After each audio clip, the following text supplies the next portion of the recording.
Another special thing about that time frame was it was kind of when everyone came back. Everyone came back together because you had in March of that year, you had Ethereum, move from $10 to $50, and it was Yep. that like single event which brought all my friends back together in Buffalo, and we started doing the meetup. I mean, I kept the meetups going the whole time, but no one was there. It was just me and the guy that founded it, looking at each other, wondering where everyone went.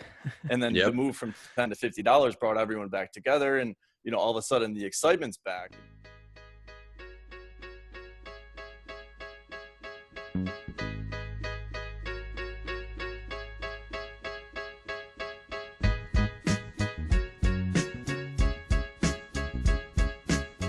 Alrighty, everybody, we are back with another episode of the Layer 1 podcast. Super excited here today. Got my man Q, obviously. Q, how you doing? I'm doing good, man. It's just another Tuesday and we have another great guest per usual. The guests we have this month are kind of knocking it out of the park. And, we have David Jefferys, Director of Business Development over at VSystems. And we were just informed before we went live that he has no hard stop. So David, you are locked in here for the next 2 hours. Oh boy. Okay. Well, great to be here, guys. Super nice to meet you too. And, chat real quick before the show. Yeah, absolutely, man. I mean, we're not going to have you here for 2 hours. I was just making a joke there. So as long as we go, whatever rabbit holes we go down, but we're going to talk, everything VSystems today. We're going to get into a little bit of your background at Steemit. We want to hear a lot about proof of stake as a, consensus mechanism and all of these things. So as we like to start, and everybody that's followed the podcast knows how we like to start, let's hear your background before crypto. I know that's a long time ago, but see if you can hit it. Okay. Yeah. Before crypto, kind of working backwards from that, crypto is really like a synthesis of everything I've ever been interested in: psychology of markets, finance, and technology. And it kind of all came together in crypto. And I found Bitcoin in 2013 and have been obsessed ever since. Real serious student in the early days of the space. And then more importantly, I turned it into a career. And in 2017, I met the CEO of Steemit at a conference and hustled my way into one of the first business development positions at Steemit. And then I was at Steemit for about 2 years and recently made the switch over to VSystems. But before crypto, going back to college, I studied accounting in college. And so I've kind of got that analytical, framework and mindset. And then after college, I worked commercial real estate for a couple of years, for 3 or 4 years right out of school. And instead of going the CPA route, I was, running around with some of the best deal makers in the city of Buffalo, where I'm from, and, trying to sell buildings and, lease office space and do restaurant deals and stuff like that. So switching over to crypto BD kind of feels like I'm back, in the same similar sort of role. We're making these soft touches and trying to set things up. Set up deals and set up things that create network effects. Yeah, so I want to talk. One thing that you spoke on there was that you met the co-founder of Steemit, or you met an individual that was working with Steemit, and you kind of talked your way into a role there. So I really want to just like take that event and break that down, because I think we have a lot of people who, and Steemit's one of the biggest names in the industry. So I really want to break down that moment, what actually happened. Yeah, so that was Ned Scott, and he's the CEO of Steemit. He stepped back as CEO. Now he's like a chairman of the board. And so he co-founded Steemit with Dan Larimer. And I'm from Buffalo, New York, and I founded the Bitcoin meetup in Buffalo, New York. And it's been fun kind of seeing the cycles of these Bitcoin meetups, boom and bust. And we've got a pretty strong crypto kind of coalition in Buffalo. So one summer in May, a group of 8 or 10 of us decided to take a trip to New York City to go to Token Summit. Token Summit is a conference that kind of rides along Consensus being the more expensive one. Token Summit was kind of like a second tier conference. So a group of us went to New York City from Buffalo for that conference. And I just happened to like bump into him at the cocktail reception. And I talked to him long enough to get him on LinkedIn. And then I kind of saw him floating around the next day, and I was like, I just have to work for that guy. I just kind of kept saying that to myself. Like, I just knew something was there, and I had to go work for him. And then I went back home and I did the deep dive into Steem and just saw all these dApps on top of Steemit. And I was just like, I have to go work for this guy. So then I reached back out a couple of weeks later, and one thing led to another. And I kind of hustled my way into the first BD job there. Wow. That's awesome, man. What a great story of kind of, getting your way into crypto. What was that Token Summit conference in 2016, 2017? 2017. Yeah, I was at that same exact conference. Yeah. I remember seeing some of the Steemit people there, and it was funny because at that time I feel like and that conference in particular sticks with me because there wasn't a ton of people. There was maybe like 100, 120 people, something like that. If that many. It was good quality. It was at William Moulier. Yep. Yeah, absolutely. I think it was his first time doing Token Summit, but there was there's kind of like a drinks reception or whatnot in this big space overlooking a big part of New York. And yeah, it was overlooking Columbus Circle. Yeah, yep. Maybe I definitely was in that same room because I was there there was like 2 events I think in that place.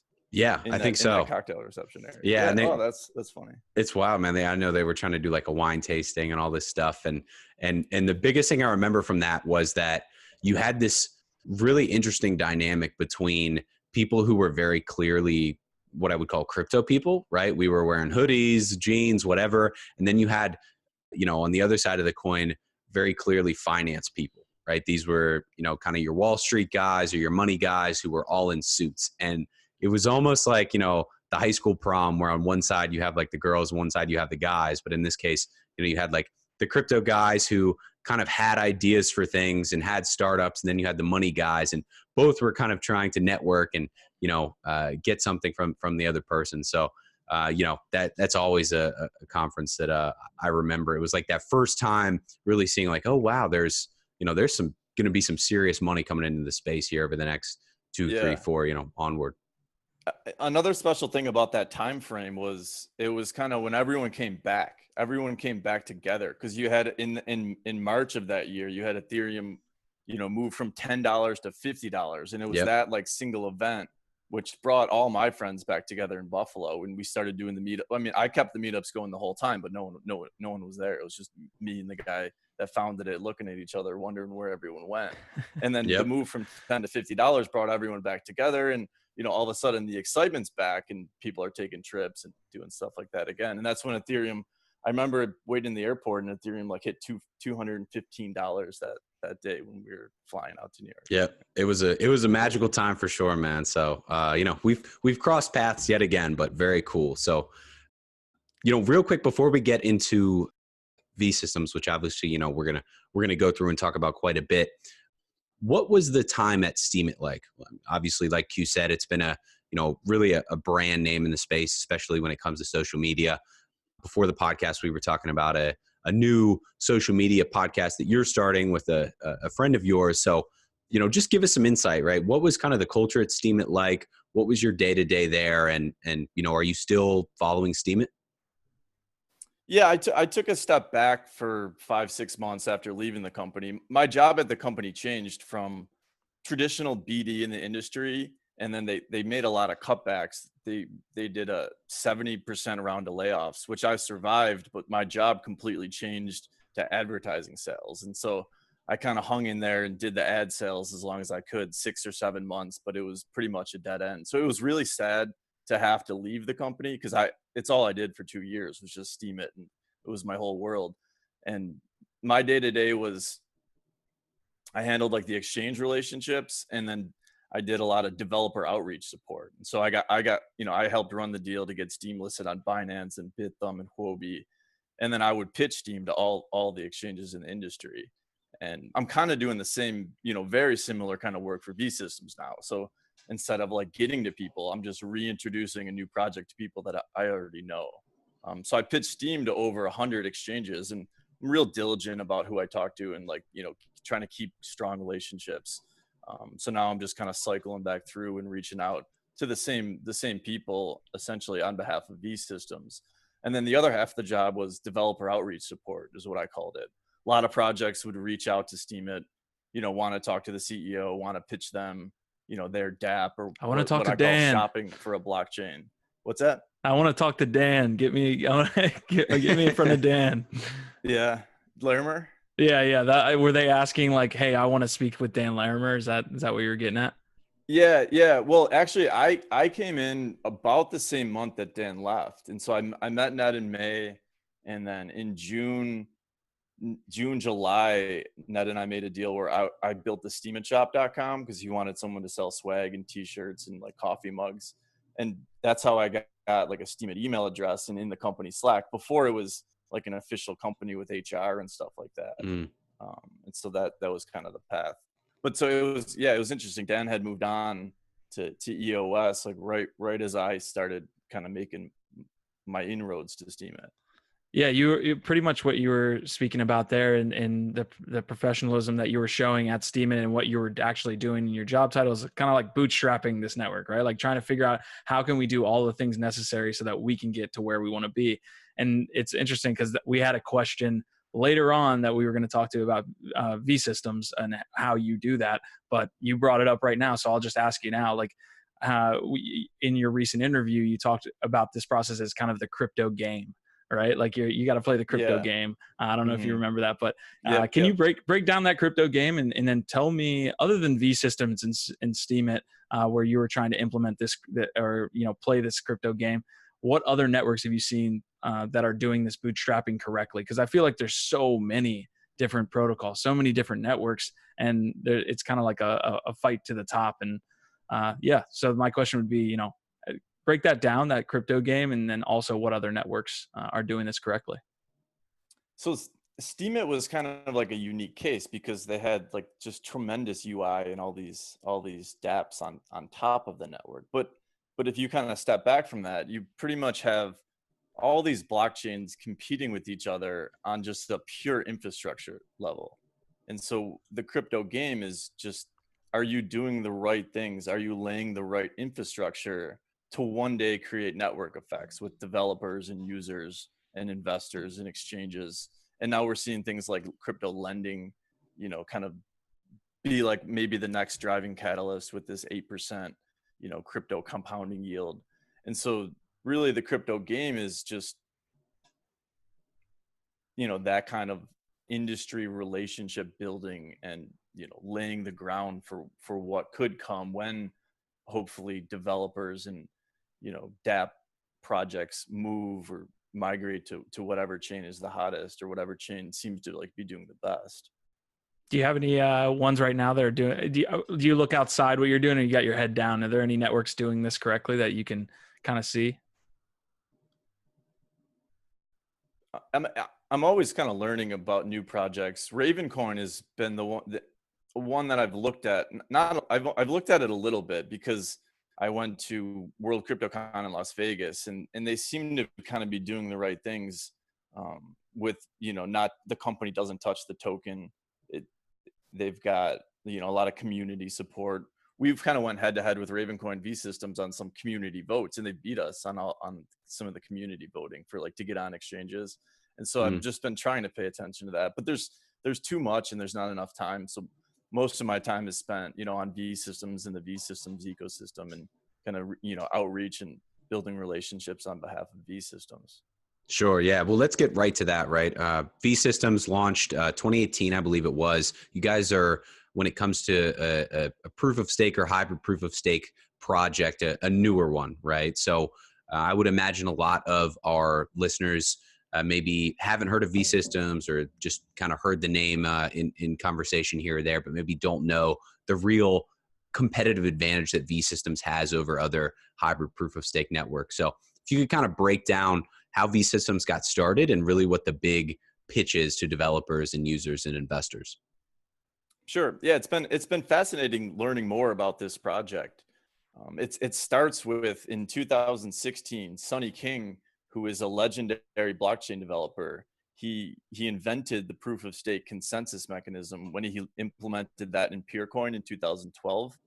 And I say that's arguably one of the most important kind of untold stories in the space. Like I should have known who he was, but I didn't, and until I met the VSystem team in Hong Kong and dug into the history and went back and read some of his Peercoin like subreddit posts. Hmm. And the way the space is moving today, it's all with the exception of Bitcoin, it's pretty much all proof of stake. And so, I arguably think that, he's kind of on the level as like Satoshi and Vitalik, who are just these household names. So it's been wonderful, like learning that story, learning some of the history there, and then going and telling people about it. So that's been a lot of fun. So Sonny King in 2016 brought together top mathematicians and data scientists from all around the world with a mission to decentralize finance and re-architect blockchain. And so that was kind of the core. And he's very serious, very analytical, very methodical. And so they kind of took a lot of time to study all the different platforms, and then they laid out essentially just like kind of a long-term play at like their infrastructure play. And essentially it was VSystems was a fork of waves, and with the focus on just ease of use and easy token creation, and making this platform very accessible to the common person. Gotcha. Yeah. And Sonny King obviously is somebody that when we were looking into VSystems a bit deeper, he was somebody that popped up, and it looks like he's remained anonymous pretty much, in the same way that Satoshi has, I guess, in a similar way. How does that dynamic kind of work when this is somebody who is anonymous but has brought together a handful of, sounds like, brilliant minds and obviously team members to accomplish these goals? What is that like? So it effectively works because his title is chief architect, and so the chief architect doesn't have to be there on all the business calls, doing the hand-to-hand, doing shows like this. He's really at that kind of the high level visionary, just pulling the strings and making sure everything is kind of running in the direction that he chooses. And one of the special things was his twist on his own invention of proof of stake. And that's the consensus mechanism that secures the VSystems blockchain, supernode proof of stake. And that was one of like the aha moments for me when I met the team in Hong Kong and learned about supernode proof of stake, and kind of how it has some competitive advantages to delegated proof of stake. The consensus mechanism that I was familiar with coming from Steem. One of the advantages is a majority of the block reward is shared with the individual participants, the individual coin holders, where on EOS and Steem, you've got the delegates taking 100% of the block reward. Essentially, they're voted into these very, at times very lucrative jobs, right, to run to validate the nodes, and they keep all of the block reward. But here, 80 to 90% of the block reward is shared with the individual coin holders, and it's liquid. It's liquid staking. And so, there's one block every 4 seconds on VSystems, and, on Steem, there's a 3-month power down period. So it's liquid staking, and it's just better, I think. Yeah. Break down that liquid staking, because I pretty much took in everything, and I do have a question based on it, but break down. So what do you mean by liquid staking?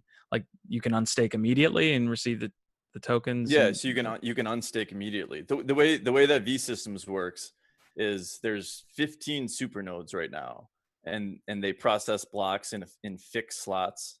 Some of the other chains are like round robin. But VSystems is to keep it leaner and meaner. They process blocks in fixed slots every 4 seconds, and the network is capable of scaling to up to 60 supernodes, which would allow blocks to be processed faster at one every second, making the blockchain a clock. But right now at 4 seconds, it's good enough for the throughput, and it keeps the cost of running a node very, very cheap. And so, our focus is on we want as many developers building on VSys, and to do that, you'd have to run your own node and perhaps serve up an API from that node. So we're trying to keep it as cheap as possible for as long as possible. Gotcha. Okay, that makes sense. So one of the stated goals that you kind of made in your interview, or at least talked about in the interview that you had recently, was that you're looking at like large enterprise companies kind of utilizing VSystems for storage, for data storage. And we always like kind of have this conversation because we're invested in some tokens that, you know, like make enterprise partnerships. And we're always kind of like wondering, you know, well, how does that value kind of flow back into the network, or how does that value accrue for the investors of that token? So how, if you're targeting enterprise companies and to like use the backend and use the data storage on VSystems, how does that flow back into the VSys token? So we're targeting not just enterprise companies. I've never been too excited about like the enterprise use case of blockchains. Our model, our unique approach is, you know, we seek out partners, very strong partnerships with well-established companies, you know, in their own respective fields. For example, a partnership that's, you know, kind of heavy, you know, undergoing right now, and you know, we're working on it all the time with them, is a partnership with XVPN, one of the world's VPN providers. Yep. You know, Asia-based team. Mm-hmm. VPNs are pretty important in that market, and we've partnered with the XVPN team to do a project called Tachyon, which is going to leverage VSystems and basically allow Tachyon. It allows the XVPN team to kind of leverage our skills as a blockchain company, and you know, they're just going to go ahead and do what they do best on the VPN side. And so they've created a token on top of VSystems called IPX, and they've got an alpha version for Macintosh already up and running. And what you're going to see incentives start to flow, you know, on this decentralized, now incentivized VPN. And, you know, maybe you get incentivized for running a node, and maybe you can pay, instead of using PayPal or Bitcoin, you can pay, you know, for the VPN service in IPX token, which is a VSystems token. And so XVPN has 50 million, you know, users worldwide, 10 million downloads in the Android app store that I just saw, and I think about 3 million monthly active users. And Wow. so you're talking about network effects that aren't going to be achieved by just a team, you know, building a DApp and, you know, trying to run it themselves. Our unique approach is to go find these high value add, you know, partnerships and bring them to our blockchain. And so Tachyon's the first one. We've got another one that we're working on called WalkBank is going to be next, and that's going to be like a non-custodial wallet that integrates a couple things, maybe some crypto lending, maybe like a pay card like BitPay and stuff like that. And then the third one a fourth one that's going to happen this year is a partnership with the Fortune 500 real estate company, Asia based, and we're working with them. You know, right now we're doing the white paper, working with them on launching a stable coin on top of VSystems backed by a pool of mortgages. And so all these projects are going to play very nice together, and should, you know, bring network effects and a lot of value to the VSystems blockchain. Yeah, that's fascinating. And, you know, congrats on all the success thus far there. VPNs are obviously something that I feel like the crypto community knows well. So in a lot of cases, probably those users have already some decent knowledge of what crypto is before, you know, they interact with the VSys token. So that's awesome there. A little bit previously, you talked about the Supernode proof of stake, the SPOS, right? So obviously there's the liquid staking setup. You said there's 15 nodes now. From a user standpoint, right? If I'm somebody who's investing in cryptocurrency, or you know, I'm an enthusiast, whatever you want to call it, right? A user. What, from a staking standpoint or from an APR standpoint, can users expect if they go ahead and delegate their VSys to a node provider like a Staked or somebody else? So assuming the price stays constant, the yield is between 15 and 17% annually, you know, based on the different supernodes. They kind of compete with each other on the rates. Staked actually is our newest supernode, and they lowered the rate to 10%. So they only take a 10% fee. The rest of the supernodes take between, you know, 18 and 20% fee. Also, we've implemented a new thing called staking 2.0, which not only do the individual coin holders that stake to one of the super nodes, not only do they earn VSYS, but they're going to earn all the ecosystem tokens too, starting with IPX, which is the Tachyon token. So is that so that's kind of getting at the question that I had earlier, where if you're saying a token holder of VSYS, so a VSYS token holder could earn yield based on staking the VSYS token and get other tokens in return. Yeah, it's been pretty exciting. We just rolled that out about a month ago, and so it's been pretty exciting to look in your hot wallet and see these ecosystem tokens start to accrue, starting with IPX. Gotcha, man. Yeah, that's amazing. Yeah, I like how that kind of feeds back in on itself, right? Like you have these applications building on top of VSYS, and then that is where the value accrues in the VSYS token. So I love that. So based on this node setup, you guys are starting from a point of having not centralized nodes, but like a small amount of nodes, and you're trying to continuously move to a more amount of nodes. Is that what I'm getting, or when it makes sense? We'll scale the network to 30 nodes, and then if there's requirements, it can scale to 45, and it can scale to 50. But the goal is to keep costs as low as possible to run a node on individually run a node and not have to pay too much. Got it. And that's just that's just based on congestion. So if you guys can, so all right, perfect, man. Yeah. So listen, this is a great conversation. I really, take us through kind of the launch of VSyS. Were you there right from the beginning, and as the network has been created, what has been the life cycle of VSyS essentially? Like what are some like main events that have happened, that have occurred? Maybe they're good events, maybe they're bad events, but what has been kind of that life cycle of VSyS? So I missed about the first 6 to 9 months of VSyS. The mainnet went live at the end of November 2018, and I first connected with the CEO in either June or July of 2019. But I was there for probably at least one of the most exciting kind of memorable moments that I was participated in was when we got listed on CoinMarketCap in July. I was in San Francisco at the Bitcoin 2020 conference. I had just come back from spending a week with the VSystems team in Hong Kong, and then we did a week in Korea. And I was still working for Steemit at the time. Kind of how I connected up with VSystems was a friend of mine from Buffalo, from the Bitcoin meetup groups.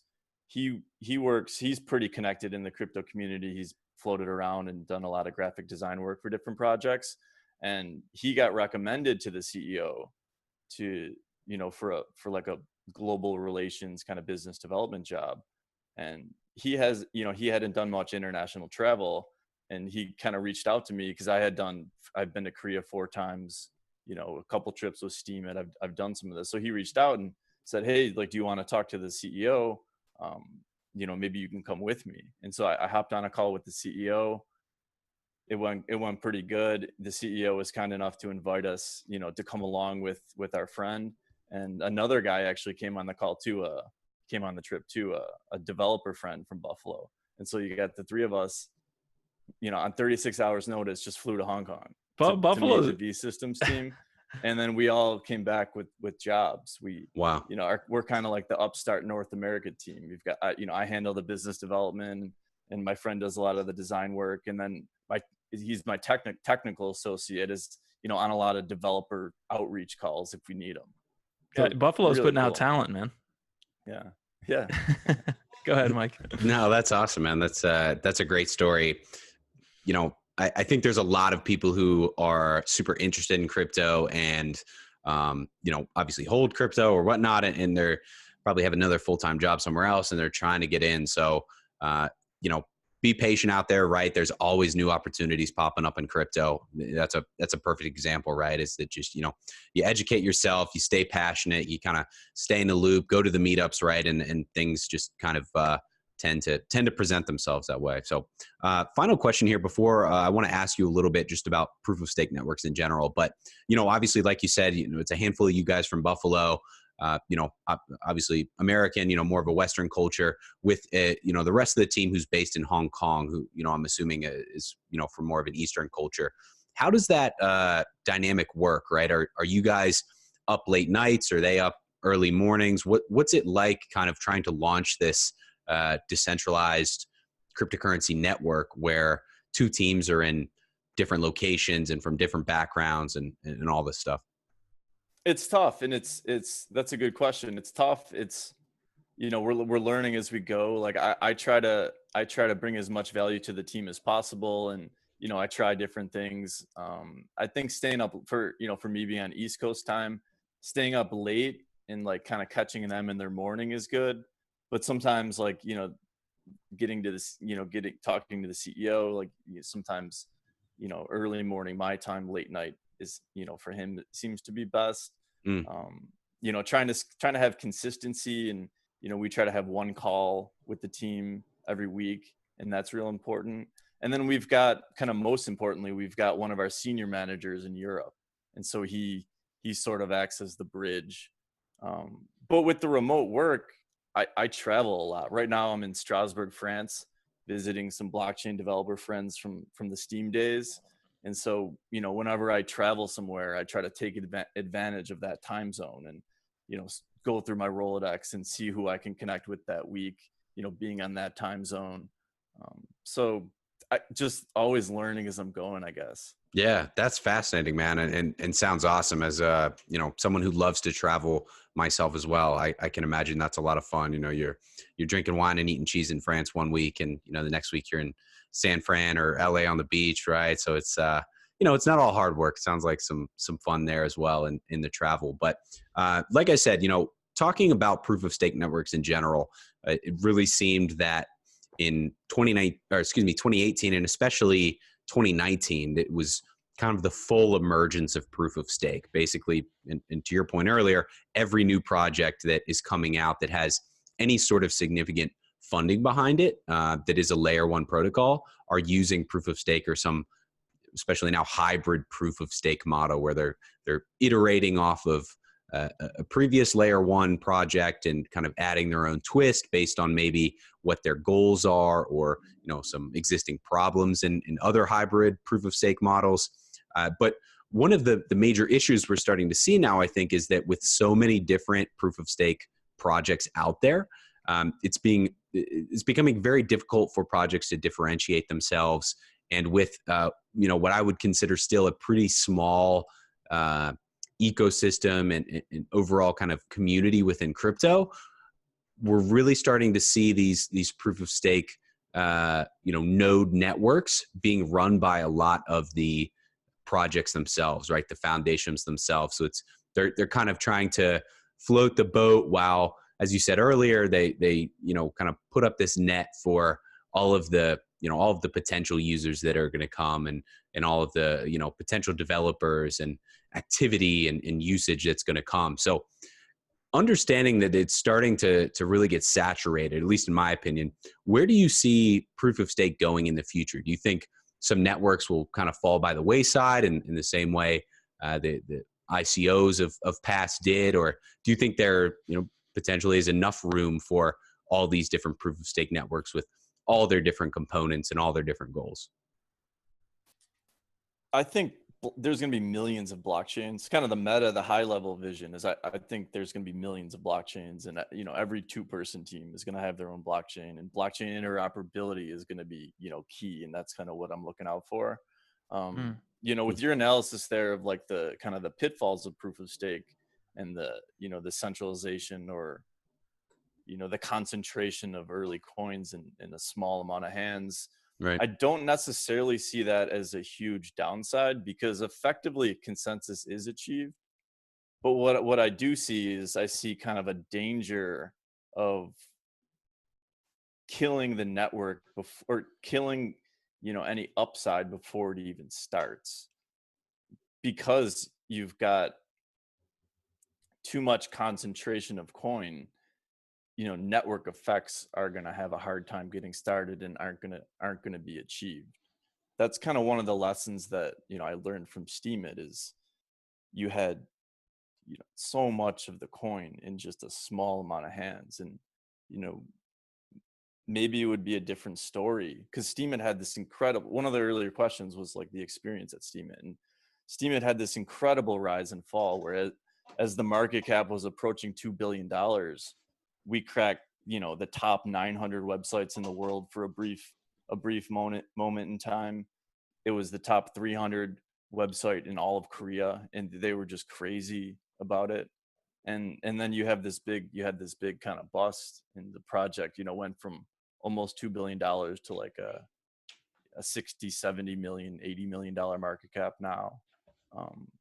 So if there weren't such a concentration in early adopters, if somehow the blockchain could kind of slowly grow over time based on users, maybe you wouldn't have these crazy swings. So you talked about interoperability there, and on a couple of your other talks, you talked about kind of having all of these chains within VSystem, like all of these different side chains within VSystems. But how important is it for VSystems to be interoperable with chains like Ethereum or other chains within the cryptocurrency ecosystem? Is it of importance to you guys, and how do you go about doing that? We certainly talk about it, and the technical associate that I work closely with, he's kind of on point there, and he's trying to drive some of those discussions, but it's not on the roadmap right now. And the side chains on VSystems right now is more theoretical. Mhm. I would say 2019 was kind of like the year of infrastructure and exchange deals and partnerships, and 2020 is going to be the year where we're really doubling down on the ecosystem, and Mm. trying to get the right projects to build on top of VSystems.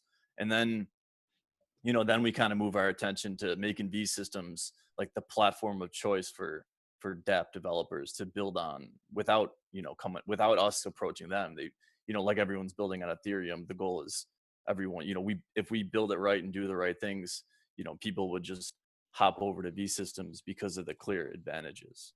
Gotcha. Yeah. How much pressure do you feel kind of being, we already know tech moves, super quick, and cryptocurrency is obviously a subset of that, or at least it mixes technology in there. And I feel like it's also a fast moving industry. We were at ICO alert, and things moved so fast that we couldn't even, barely keep up. And before we knew it, it was boom and bust. So how much pressure, as kind of being a director of business development, do you feel in making sure that not only do you hit deadlines, but that you guys are churning out things very quickly, because the landscape could shift, within a year?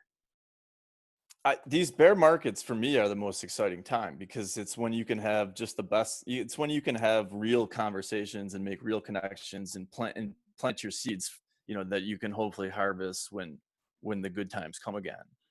But when the good times come again, it just distorts the market a little bit. And Mhm. if you look at like just the average over time, it's the bear markets that are really driving the average. So I enjoy the bear markets. I found Bitcoin in 2013, and so I guess this is my third bear market.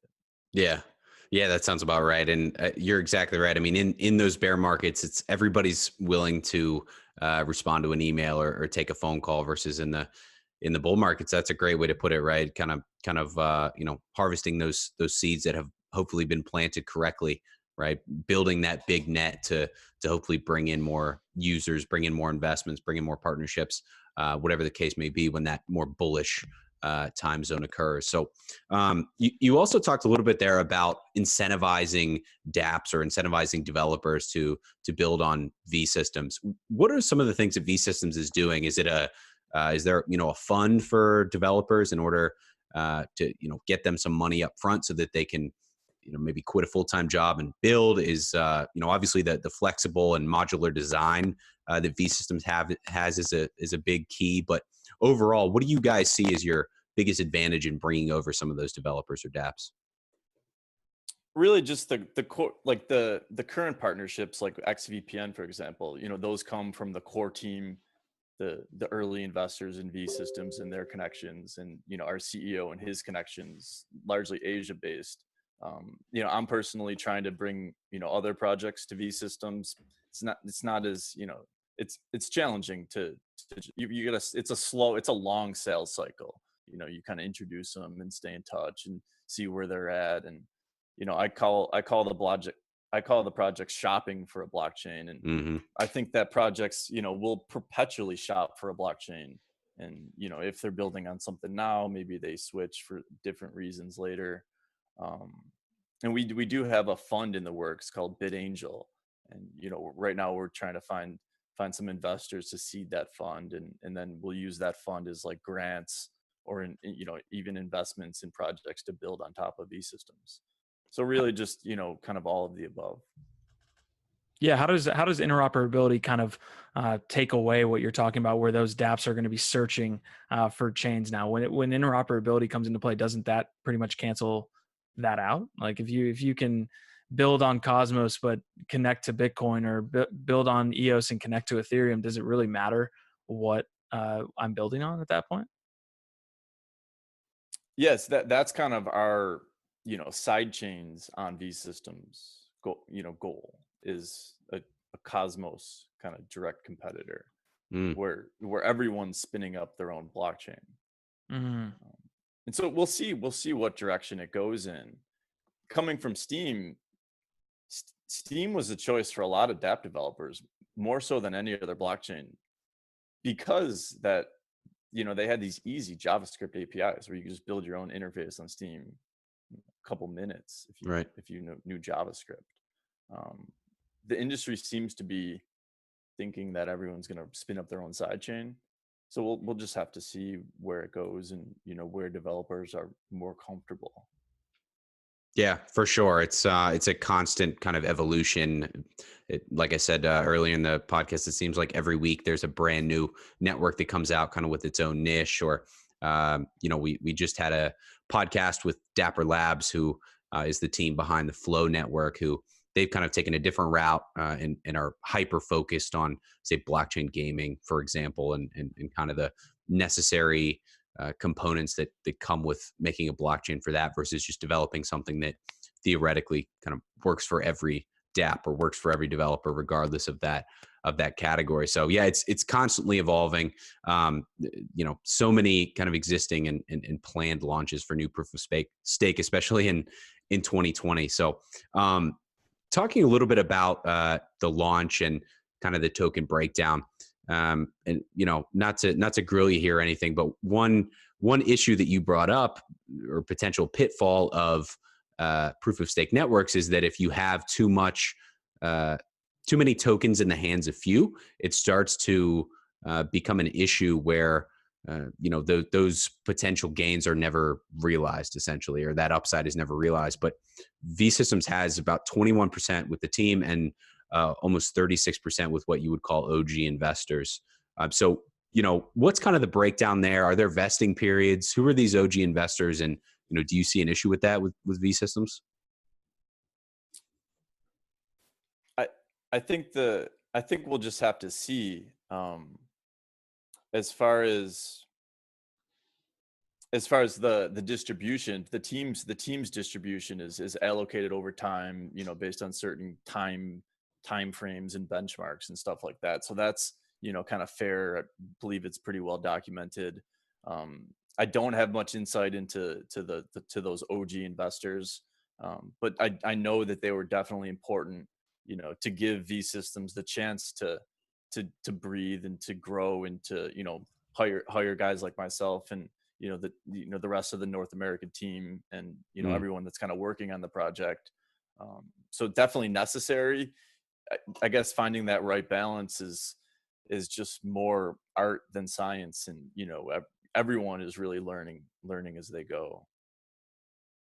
Yeah, no doubt. I mean, I think last year in 2019, especially towards the back half, was the first year that we saw these brand new projects that went out and raised dozens of millions of dollars or hundreds of millions of dollars hit the public markets and then not do well, or at least kind of maintain that price. There's one we've been talking about recently that we're a huge fan of. Nervos Network went out and raised $100 million, but that token price is now at half of the relative ICO price on CoinList. Algorand obviously had a ton of drama last year with their somewhat flawed setup in the way they raise funds to hopefully build out this this cryptocurrency network. So It's no mystery that obviously VSystems had a pretty incredible token price high at about 29 cents, 30 cents, and now as of today is hovering right about around 3 cents. We talk a lot on Layer One Live, which is the kind of the live episode that we have every Monday of the week, about how price in crypto definitely does not equal fundamentals. Obviously, the project is incredibly active. You guys have some incredible partnerships that have happened already or in the works. So for those users who are, really centered around speculation, how do you guys go about continuing to build out the network and continuing to build out the ecosystem after the token price has fallen at such a large rate? Just keep going at a slow, steady clip, which is what VSystems has done since Sonny King brought the team together in 2016 and launching in end of 2018, and the exchange deals and a couple IEOs in 19, and then smart contracts, and at the end of last year we rolled out the smart contract platform, and now we're kind of rolling out the partnership ecosystem projects and staking 2.0. So really just it's kind of checking all the boxes for me, at least. Is just slow, steady, incremental development. Kind of another pitfall with the swings in the prices, these markets are really thin, and it's not like gold where it's trillions of dollars of market, Right. or Facebook with the $200 billion market, $200 billion market cap. These are very thin markets. And then you kind of got the human nature, which is just rocket fuel. If you have thin markets and wild speculation, you're setting yourself up for these swings. And then if it swings up, some of the early guys, it just makes sense for like a portfolio balance allocation theory to balance it out and make a trade, and then it kind of bottoms out. But if you just kind of take away the highs and just plot the price, it's kind of on a long term, it evens out. Yeah, I would agree on that long-term view there. As far as you said, you've been through 3 cycles now. Did you sell the top on each cycle? I need to know. No. No. That was a deep sigh there, my friend. Goodness. So I did have a serious question there. It's good to know that I'm not alone in not selling the top. But you talked about like kind of a goal at the end of the rainbow there, and let's talk users, right? Like you guys put out your 2019 year in review, and you said that up to this point, VSystems has 10,000 users, and I kind of wanted you to break down those metrics or break down that data. And also, where are those users located? So are those within Tachyon? Are those within, you talked about Walkbank, you have Home Token releasing soon. Where are these 10,000 users and what are they doing? Primarily Asian based kind of crypto audience, which I think is a super positive, a good strength. Because working for Steemit, I had contacts all over the world, and I would talk to people all over the world, except China was kind of a black box. I didn't have much access there, didn't know that much about the Chinese crypto market. And so I feel a project coming out of China, to the rest of the world has a particular advantage. And so that 10,000 number, I believe if you add up, our Telegram group and, kind of the attention we get on Medium and, the attention we get on Tachyon and, wallet downloads and stuff, you get, and users of the web-based wallet, you get to that 10,000 number. So what is something, and I'm playing on the China piece now, and I do want to, if you have anything that we missed on VSystems, or if Mike has any other questions, but what is something we don't know about China that you could inform us on?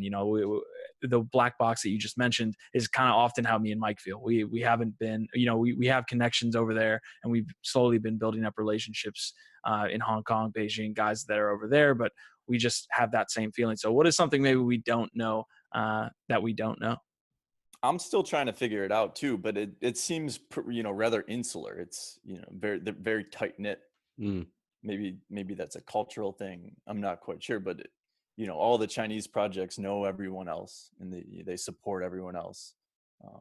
So some of the big exchanges that VSystems is traded on are Chinese exchanges like ZB. Right. Yeah, for sure. We've seen that similar kind of characteristic as well. And I mean, when there is so much value and there's such a deep network in your home territory, to some degree, I get the point of, hey, kind of why go anywhere else, right? There's so much opportunity just in one country or one region. What's the need to expand too quickly to, say, the West, where you don't really fully understand or have the same network? So I totally get that there. The generally the final question that we ask here on the podcast is not related to the project itself. I think this has been a great podcast. A lot of information on VSYS, the token, obviously your guys' upcoming goals, the hybrid consensus mechanism, all that fun stuff, the history of Sunny King. But the final question we like to ask is, what is a book that you would recommend? It can be any book, any genre. It doesn't have to be crypto, but any book that you would recommend to the listeners out there. Think and Grow Rich by Napoleon Hill, hands down. My number one favorite book of all time. Interesting. And what is that? Obviously, has to do with kind of, it sounds like being successful, but what's the general outline there? So he was actually commissioned by Andrew Carnegie in the 30s to write a book that kind of distills the principles of success into, a condensable, consumable version. And, I've spent a lot of time reading the book. It's kind of everything you need. And my goal is to kind of prove that it works, and then, try to make that book popular again. Because I think it's kind of, lost to time a little bit. It was written in 1937, but the principles, are more, relevant today than ever, especially with the viral nature of the internet. And it's kind of the book breaks down essentially like the law of attraction, and how, like, if you have a burning desire for something, like the way the world's set up is, you're going to achieve it. And if you don't achieve it, the desire isn't strong enough. I was going to say, sounds just like kind of your entrance into crypto in general. So that makes total sense. Yeah, that's a great book, man. I think I was listening to a podcast recently, and the guy that was being interviewed kind of got almost asked the same question. He was like, well, this past Christmas, my gift that my kids gave me is they both read Think and Grow Rich, because I told them, please just read that. So, that's wonderful. The dominoes are kind of adding up here. But anyways, that's probably one of the better book recommendations we've had. I think I'm ready to head over to Amazon right now. Let's finish up with VSystem. Where can the viewers and listeners find out more about you and also VSystems? Anyone can email me, davidj@v.systems. I love talking to, as many people as I can. I love taking a lot of exploratory phone calls and, Skype calls. So if you're a developer in blockchain, please feel free to drop me a note. Would happy to have a quick chat. I use Twitter a lot. I'm Bird Inc. 1, the number 1 on Twitter, and then Medium and Twitter for VSYS. We're very active, and so it's VSystems on Medium and @VSysCoin on Twitter. Perfect, man. Well, I have one last question. Are you a Buffalo Bills fan? Of course. That's a tough that life, last man. That last game was pretty crazy. Yeah. The Bills have had a long and storied history. They're a fun fan base as well. So it's cool to meet one in person. Awesome. Yeah, man. Thanks a lot, guys. This was great. Thanks for having me on the show. Absolutely. Thanks, David. Hey guys, we hope you enjoyed today's episode. Make sure to check out Layer 1 on all the audio and video platforms listed in the description. Thanks for stopping by, and we'll see you next week.